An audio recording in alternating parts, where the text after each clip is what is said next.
Mapagpalang araw mga kataba. Meron tayo ditong dalawang pork chop. Yan. Ganyan na yan. At sapat na sa amin yan. Nasison ko na to ng ating salt and pepper. Pampalasa ng Ajinomoto. Binabagalan ko kasi iniisip ko pa. Garlic powder, paprika, parsley. Yan yung mga inilagay ko dyan. At kung wala yung mga nabanggit kong iba, pwede na yung salt and pepper. Di ba mauuwi lang sa salt and pepper? Hindi kasi, minimension ko mga kataba, kung ano yung meron sa bahay. Meron naman tayong ganito, lagyan natin para mas malasa. Tapos, pwede na nating ilagay sa ating harina. Yan. Pinagsama ko na kasi ito naman ay hindi masyadong marami. Dalawang malaki lang. Tapos, pagkatapos nating ma-coat dito sa ating harina, itlog, breadcrumbs, kakamayin ko na. Breadcrumbs, ilalagay ko muna sa fridge ng mga ilang minuto.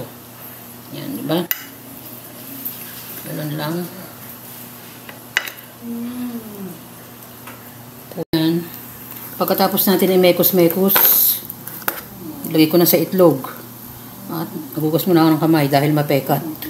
Lagyan naman natin sa breadcrumbs. Yan. Ito naman yung isang minekos-mekos ko rin. Iwas inip yun mga kataba. Para hindi masyadong matagal. At mekos-mekos din natin dito. Yan. Kaya nga sapat lang yung isang itlog. Na malaki. Yan. Mekos-mekos din natin dyan. Pinaghalo ko na. Sayang naman yung natirang harina sa ating breadcrumbs.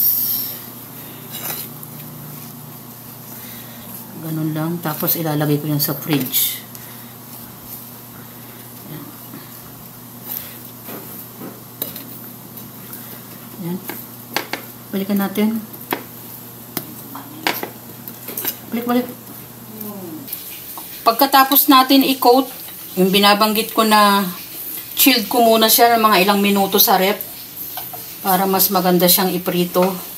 Tapos, pwede na natin siyang salang. Ayan. Ayan. Mahinang apoy lang para hindi naman masyadong mabigla.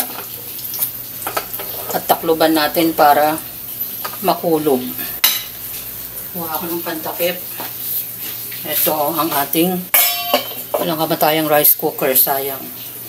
Tapos dito naman, ito ang ipampapares ko dyan. Pipino. Yan, meron tong hard-boiled egg.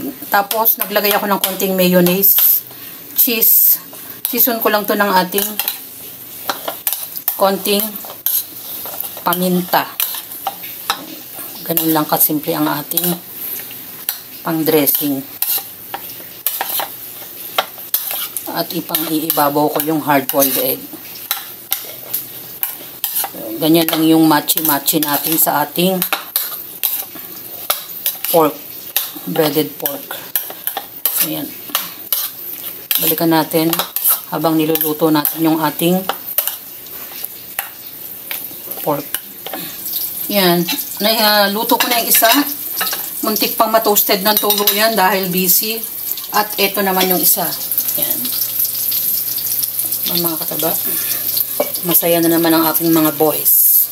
Simpleng ulam yan, pero favorite nila yan. Ganyan yung ating luto. Hahaluan ko pa yun ng konting chicken breast. Dahil ang ating boys ay medyo sa ulam. Balikan natin. Breaded pork. Pag sinabi naman breaded pork, itlog lang naman yan at konting breadings mga pampalasa.